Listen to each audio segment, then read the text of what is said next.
Die Bybelspuitie het blaai saam met my na die boek van Johannes toe, Johannes 4.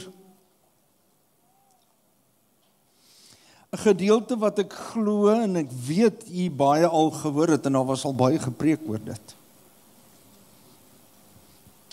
En daar gaan my notas amper.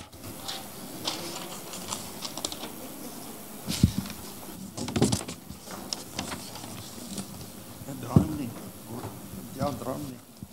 As jy gewonder het, die pastoor preek nie uit sy kop uit nie, hoor. Ek is nie so goed nie. Ek het ook notas nodig. Maar wat wonderlik is hoe die Heilige Gees kom lei soms, né? Amen.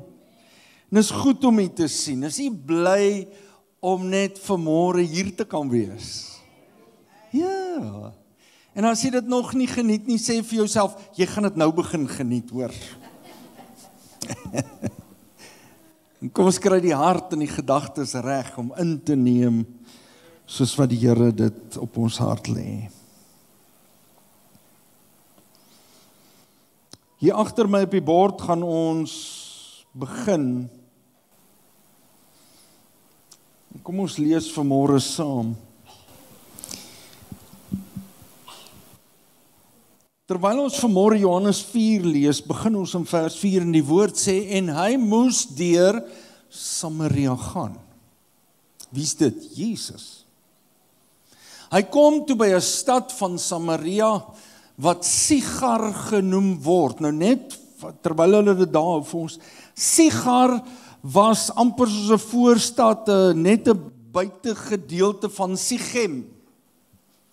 Een van die stede in die Bybelse tyd. Waar lees ons van Sichem en Sigar? Ons lees van daai twee stede in Josua en in Genesis, wat hulle genoem word. So Sigar, naby die stuk grond wat Jakob aan sy seun Josef gegee het, en die fontein van Jakob was daar, so dit was hulle bron. Water, lewe, dit was hulle bron, hulle lewensaar. Jesus het toe, omdat hy moeg was van die reis, so maar by die fontein gaan sit. Dit was omtrent die 6de uur. Nog 'n interessante ding, 6de uur, volgens die Romeinse tyd, as hulle dit in die Romeinse tyd uitgewerk het, sê ons dit was omtrent min of meer vir ons, soos hier by 6 uur die aand, 1800 uur. Volgens die Jode, as ons volgens die Joodse tyd uitwerk was, het hulle dit gesien omtrent rondom 12 uur.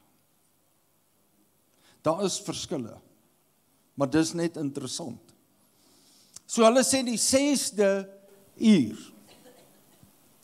Daar kom 'n vrou uit Samaria om water te skep by die bron. Jesus sê vir haar, gee vir my water om te drink. Want sy disippels het na die stad gegaan om voeding te koop, of voedsel te koop, sê van die ander vertalings. En die Samaritaanse vrou sê vir hom, hoe is dit dat u wat 'n Jood is van my vra om te drink terwyl ek 'n Samaritaanse vrou kyk, om vir die vinnig weer eens 'n bietjie inligting te gee. As ons mooi kyk, dat die Samaritane was nie 'n volk op sigself wat uit die verlede uitgekom het nie. Juda word die Jode word deur die Assiriërs in ballingskap geneem. Jy kan dit gaan lees. Hulle word in ballingskap geneem, hulle is onderdruk van die Assiriese volk, en wat gebeur? Daar vind ondertrouery plaas, van die jong manne vat vir hulle vroue in die Assiriese volk, en daar is 'n kroos wat kom uit dit uit, en daar ontstaan min of meer die Samaritane. So die Samaritane het half in die lug gehang, hulle was nie Assiriërs nie, maar hulle was ook nie Jode nie. Daarom dat die Jode nie met hulle gemeng het nie.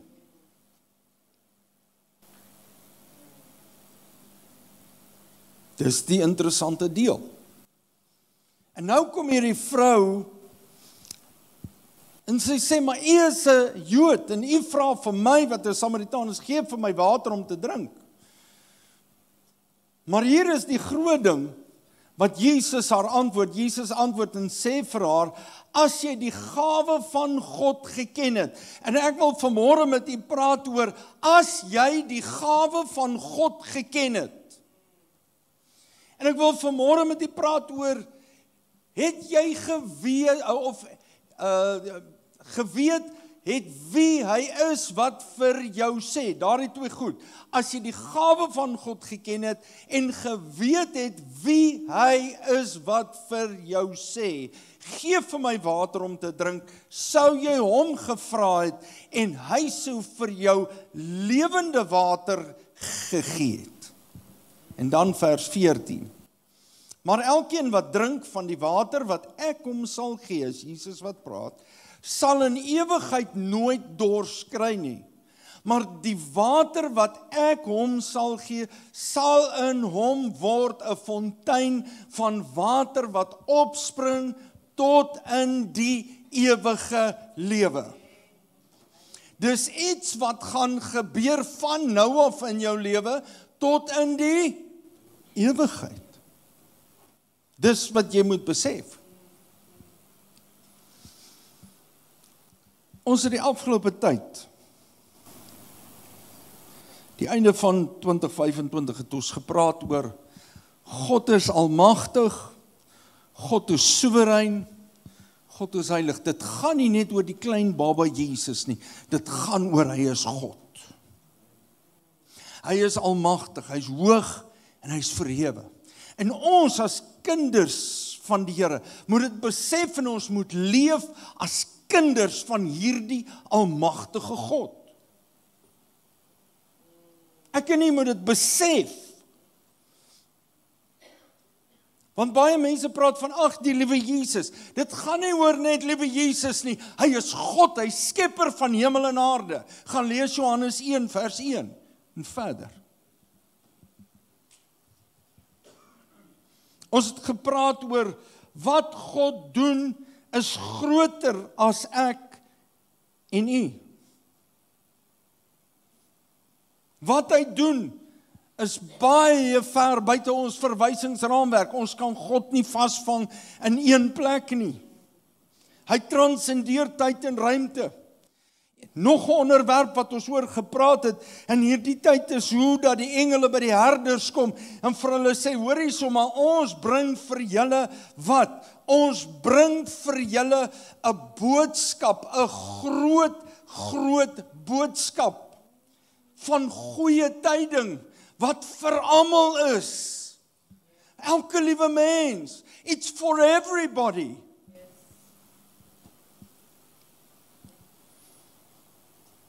Dat daar is 'n verlosser vir julle gebore. En laas week het ons gepraat oor weer en weer en weer. Wat God gesê het, maar ek gaan jou red weer en weer en weer. Ek gaan dit weer doen.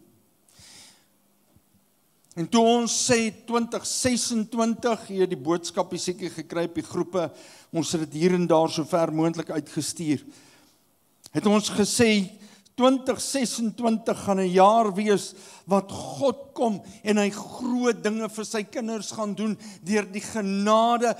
2026 gaan 'n jaar uit God se hand uit wees van redding en krag en van sy liefde.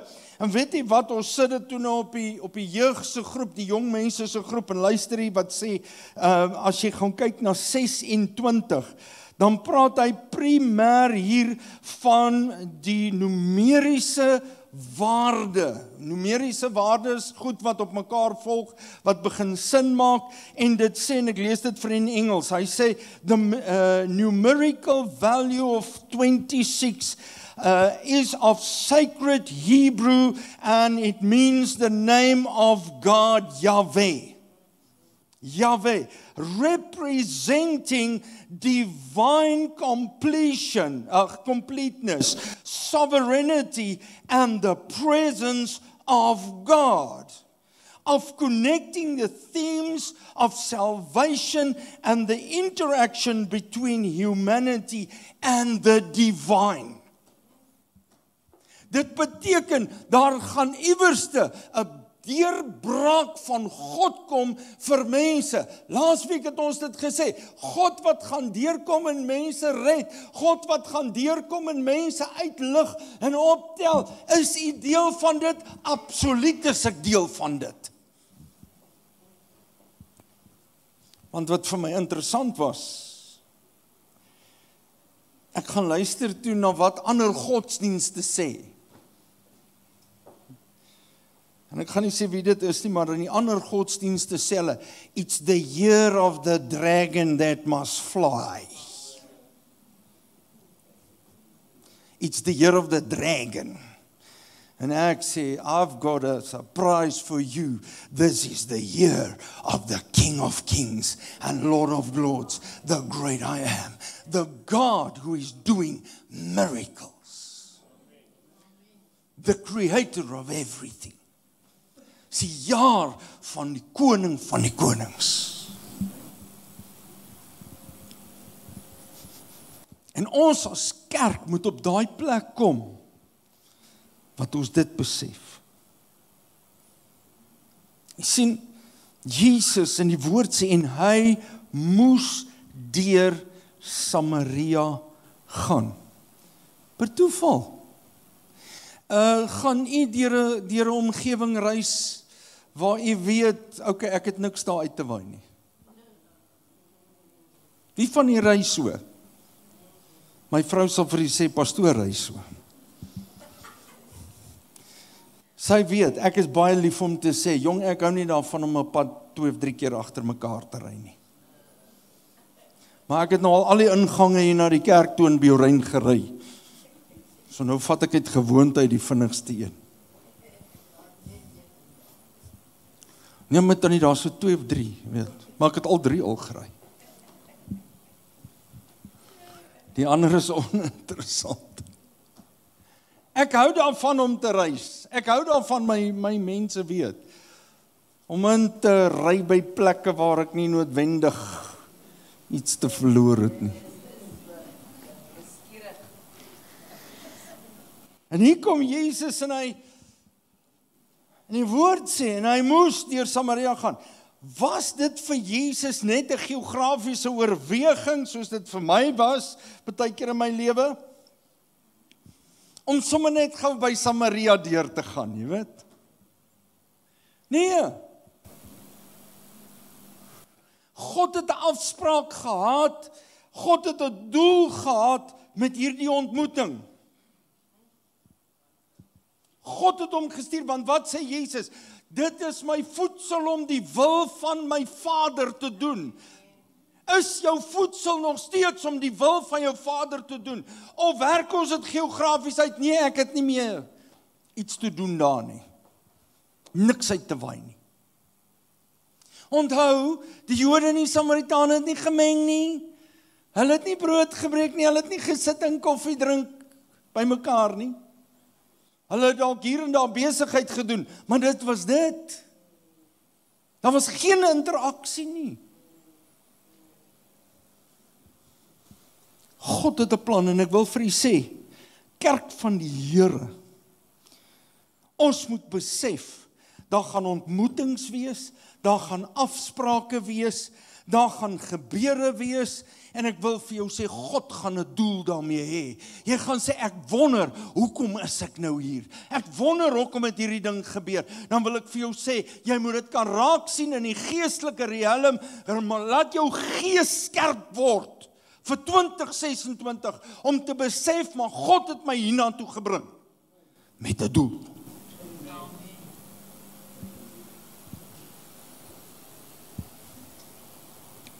Oefen jouself om dit te kan raak sien. En wees sensitief vir die Heilige Gees. Om te kan reageer en te doen wat hy jou voorroep. Maar het jy al agtergekom, ons wil so graag indrukwekkend wees. Dis alles of niks. Wie van ons is al daar? As ek nie daai kar kan ry nie, dan wil ek niks ry nie. Dan is ek tevrede met die fiets.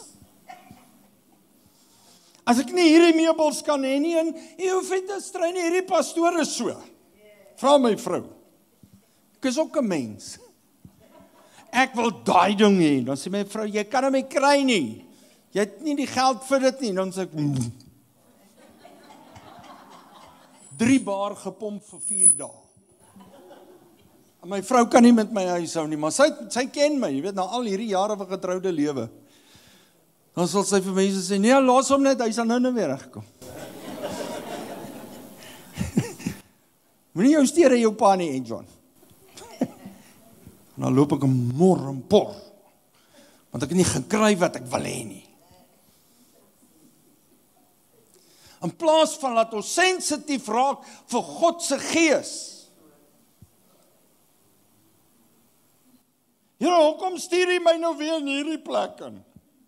Hoekom het ek het 'n doel en 'n plan vir jou lewe. I've got an appointment that I want you to handle because you are my child. Jy's my kind. Ek wil nie iemand anders te daai nie, ek wil jou daar hê. En ek wil hê jy moet lig wees. Jy moet sout wees. Soms het maar net besef. We are called by God. Jy's geroep, nee pastoor, jy's geroep. Ek het 'n surprise vir jou. Jy's ook geroep. You are called by God. Wie se kind van die Here? Kom ons wees buite onsself soos rugby spelers. Jy weet, die wat op die veld sit, buite. Steek jou hand op. Ja, nee, dis my span daai. Vir die koninkryk van God is jy daai speler.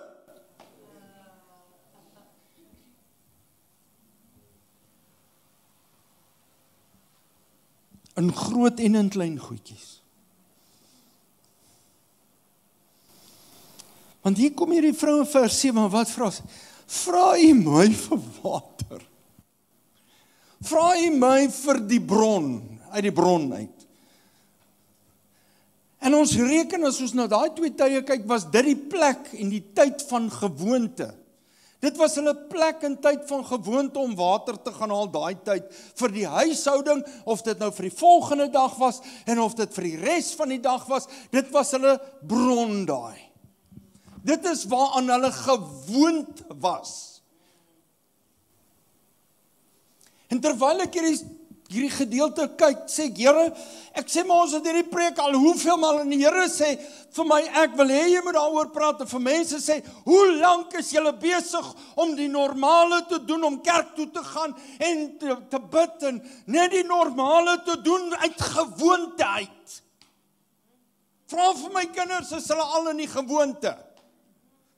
Jy's gewoond om water te gaan haal. Jy's gewoond vir die spesiale byeenkoms op Sondag, wanneer ons aanbid.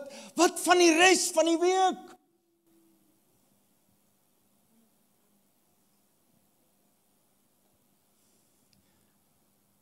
And the Lord said to me, I want to do something different in your life.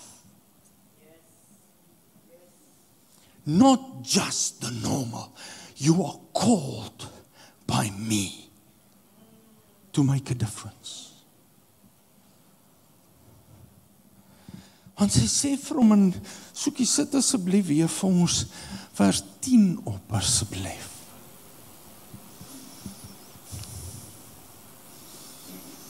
Want hier kom hy, en sy sê, jy vra vir my. En sy redeneer met die Here. En wat sê Jesus vir haar?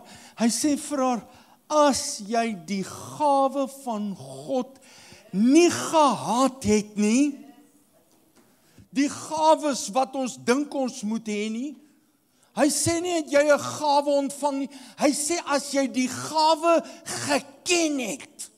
Van wie praat hy? Hy praat van, weet jy wat God vir julle gegee het? En dit is wat ek met die herders oor gepraat het. En van gepraat het, en laasweek van gepraat het. Wat die Here gesê het, ek gaan iets niets doen. Kyk, dit staan voor die deur. Ek gaan julle kom red. Ek gaan vir julle oop deur gee. I'm going to do something different in your life. As jy geweet het wie ek is.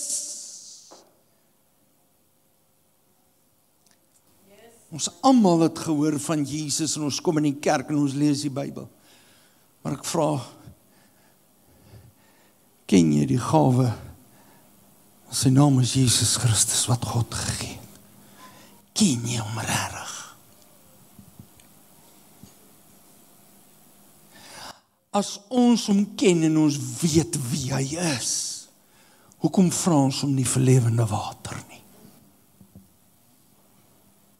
Hoekom vra ons nie vir hom om die verandering en die verskil in ons binneste te kom doen nie? Want ons is op die plek van gewoonte. Ek kom haal maar my jou emmertjie water.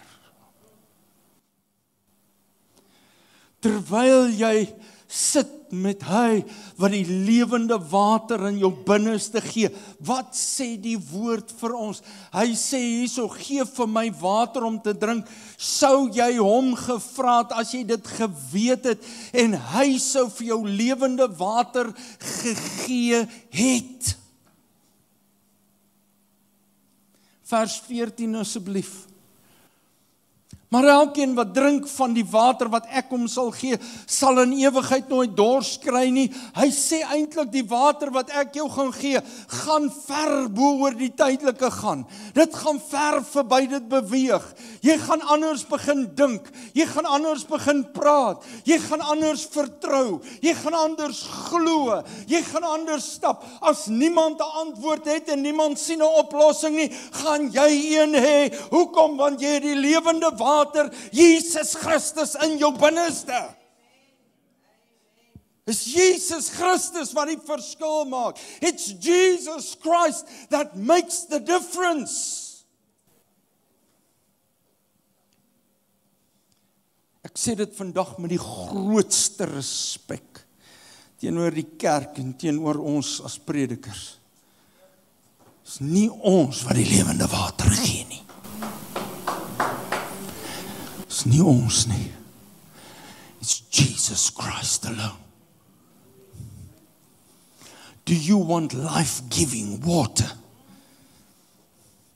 En dan begin mense na die ander kant toe redeneer. Ek weet hoe dit is. Hierdie vrou het dit gedoen.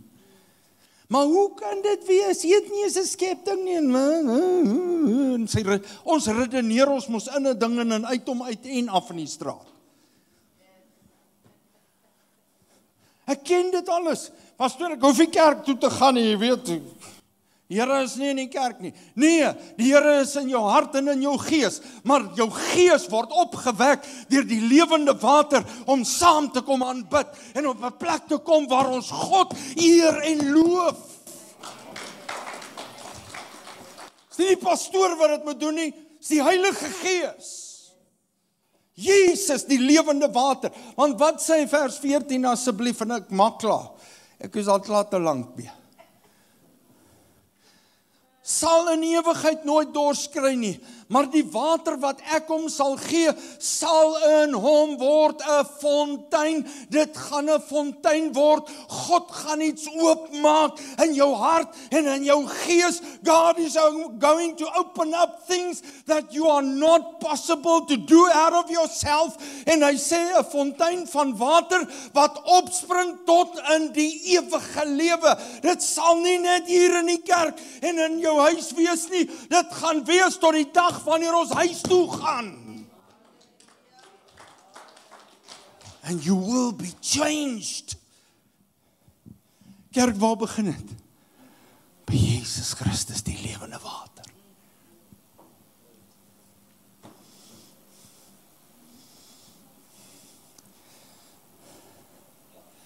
En nou sluit ek af. Pastoor, ek hoop jy hou by jou woord. Luister gou hier, fontein van lewende water se visie. Wie is ons? Who are we? We are a spirit-filled congregation that wants to serve people of all ages and on their own unique level. It is essential for us to follow the guidance of the Holy Spirit during our church services and have Jesus as the key focus of our praise. Jesus, sentraal.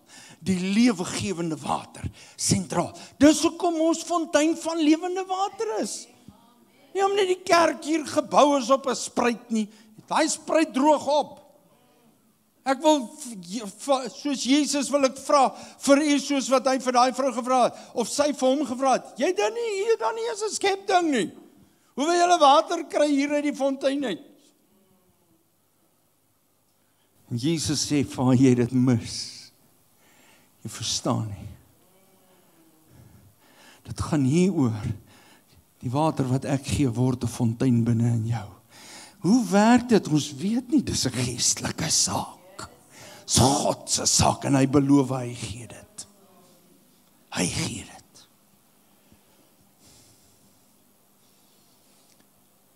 He is the key focus in our praise, worship and sermons. It is our passion that more people can be saved and develop and a love for this in a love for their Savior, Jesus Christ, and live a life that is well-pleasing to Him. During the process, our God will indeed be glorified through our lives, thus making a difference in the lives of people around us. Wie van u besef jy is geroep vir meer en groter dinge as jouself? Staan saam met my. Gaan vra dat die orkes Richard kom speel vir ons asseblief saggies.